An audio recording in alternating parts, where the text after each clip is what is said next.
Welcome back to Bright Gen Education everyone. आज के video में हम सारे इंपॉर्टेंट क्वेश्चंस देखने वाले जो आपके एग्जाम पॉइंट ऑफ व्यू से इंपॉर्टेंट है। जो ये सारे क्वेश्चन अगर आप पढ़ के जाते हो तो आपको आराम से 60 to 70 मार्क्स मिलने वाले, प्रोवाइडेड आपने ऑब्जेक्टिव्स खुद से किए हुए। तो सबसे पहले हम डिस्टिंग्विश बिटवीन से स्टार्ट करेंगे। डिस्टिंग्विश बिटवीन आपके एग्जाम में 12 मार्क्स के लिए आने वाला है। 12 मार्क्स के लिए आपको 4 क्वेश्चन आने वाले, 4 में से आपको कोई भी 3 क्वेश्चन अटेम्प्ट करने। हमने यहाँ पे 7 क्वेश्चन लिखे हैं, ये 7 मोस्ट इंपॉर्टेंट क्वेश्चन है। तो सबसे पहला क्वेश्चन है very first, shares and debentures. Shares and debentures का आपको डिस्टिंग्विश आपको टेक्स्ट में मिल जाएगा, आपको टेक्स्ट बुक से करना है। और सेकंड डिस्टिंग्विश है equity shares and preference shares का।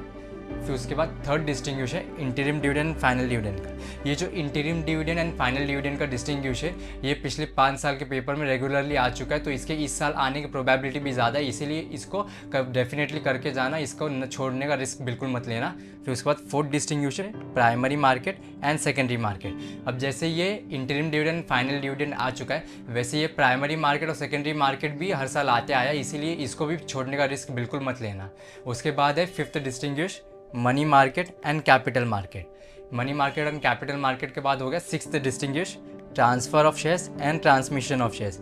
सिक्स डिस्टिंग जो लास्ट डिस्टिंग्विश है वो है dematerialisation of shares and rematerialisation of shares. ये थे 7 इंपॉर्टेंट डिस्टिंग्विश जो आपको एग्जाम पॉइंट से वेरी इंपॉर्टेंट है। इसमें आपको कम से कम 6 पॉइंट्स लिखने हैं, आप मैक्सिमम 8 पॉइंट्स भी लिख सकते हैं। नेक्स्ट हम देखने वाले हैं आंसर द फॉलोइंग, जिसे लॉन्ग आंसर्स भी कहते हैं। अब ये आंसर द फॉलोइंग आपको एग्जाम में 8 मार्क्स के लिए आने वाला है। हमने पूरे टेक्स्ट बुक में से आपको 6 इंपॉर्टेंट, जो 6 मोस्ट इंपॉर्टेंट आंसर्स है वो निकाल के रखे। सबसे पहला आंसर है टाइप्स ऑफ डिबेंचर्स का। अब इसमें बच्चे गलती क्या करते हैं कि वो सीधा सीधा टाइप्स लिख के आते हैं, जो कि गलत है, जिसमें आपको 6 या 7 मार्क्स ही दिए जाते हैं। आपको टाइप्स ऑफ डिबेंचर्स स्टार्ट करने के पहले उसका एक ब्रीफ इंट्रोडक्शन देना या फिर मीनिंग लिख के आने का है। जैसे अगर आप टाइप्स ऑफ डिबेंचर्स स्टार्ट कर रहे हैं तो आपको उसका मीनिंग लिखना है। अब आपको इसका मीनिंग कहाँ से मिलेगा? शेयर्स एंड डिबेंचर्स का डिस्टिंग्विश जहाँ से आपने किया है वहाँ पे आपको डिबेंचर्स का मीनिंग मिल जाएगा, तो आप वो भी डिबेंचर्स का सिर्फ मीनिंग लिखोगे तो भी वो इनफ है। फिर उसके बाद आप टाइप्स लिखना चालू करो तो आपको पूरा 8 मार्क्स मिल जाएगा। उसके बाद जो सेकंड नंबर पे है वो है टाइप्स ऑफ प्रेफरेंसेस।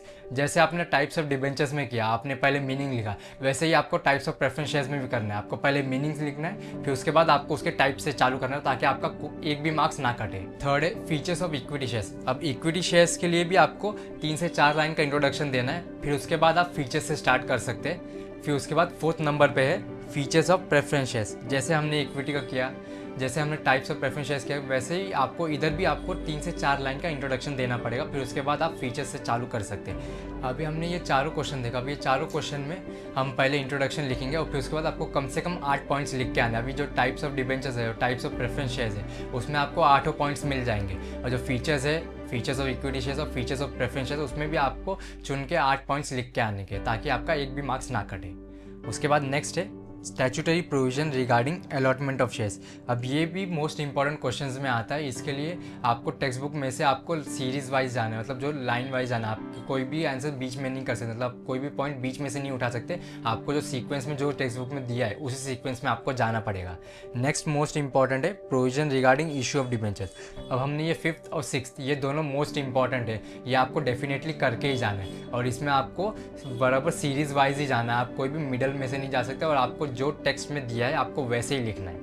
ये थे लॉन्ग आंसर्स के इंपॉर्टेंट क्वेश्चंस। अगर आप ये 6 क्वेश्चंस भी करके गए तो आपको 8 मार्क्स पूरा मिल जाएगा। नेक्स्ट क्वेश्चन है short note and brief. Short note and brief आपके एग्जाम में 4 मार्क्स या तो 5 मार्क्स के लिए आते हैं। अभी ये जो 4 और 5 मार्क्स के लिए आते हैं, तो आपको सबसे पहले इसका जो भी क्वेश्चन रहेगा उसका पहले आप इंट्रोडक्शन लिखोगे। इंट्रोडक्शन लिखने के बाद आप उसको एक्सप्लेन करने वाले हो। आप उसको या तो 6 पॉइंट्स या तो 7 पॉइंट्स में एक्सप्लेन करने वाले हो। तो इधर हम लोग ने 17 इंपॉर्टेंट क्वेश्चन आपके टेक्स्ट बुक में से निकाल के रखे। अगर आप इतना भी करके जाओगे तो आपको वेल एंड इनफ है। तो हम सबसे पहले सीधा हम लिस्ट से गो थ्रू करेंगे। तो सबसे पहला शॉर्ट नोट है फीचर्स ऑफ शेयर्स। फिर उसके बाद सेकंड नंबर का जो इंपॉर्टेंट शॉर्ट नोट है वो है features of bond. Third number पे आता है कंटेंट ऑफ शेयर सर्टिफिकेट। और जो फोर्थ नंबर पे है वो है फंक्शंस ऑफ सेबी। अब ये जो सेबी का शॉर्ट नोट है, ये लास्ट 5 ईयर्स के पेपर में बहुत बार रिपीट हो चुका है, इसीलिए ये इंपॉर्टेंट है, इसे डेफिनेटली करके जाना। नेक्स्ट इंपॉर्टेंट शॉर्ट नोट है functions of stock exchange. Function of stock exchange हो गया। उसके बाद आता है features of interest. Features of interest के बाद आता है features of dividend. Features of dividend. और फिर उसके बाद आता है ग्लोबल डिपॉजिटरी रिसिप्ट। अब ये जो ग्लोबल डिपॉजिटरी रिसिप्ट है ये टेक्स्ट बुक में पॉइंट वाइज नहीं है, ये टेक्स्ट बुक में पैराग्राफ वाइज है। तो आप अगर पैराग्राफ वाइज भी लिखोगे तो भी आपको पूरे मार्क्स मिल जाएंगे, कहीं पे मार्क्स आपके कटने नहीं वाले। नेक्स्ट इंपॉर्टेंट है कंपोनेंट्स ऑफ कैपिटल स्ट्रक्चर। फिर उसके बाद आता है वर्किंग कैपिटल रिक्वायरमेंट। हमने 10 शॉर्ट नोट देख लिए, अभी हम लोग 11 शॉर्ट नोट देखने वाले, fix capital requirement. 11 short note fix capital requirement हो गया। उसके बाद जो नेक्स्ट इंपॉर्टेंट है वो है बोनस शेयर्स का।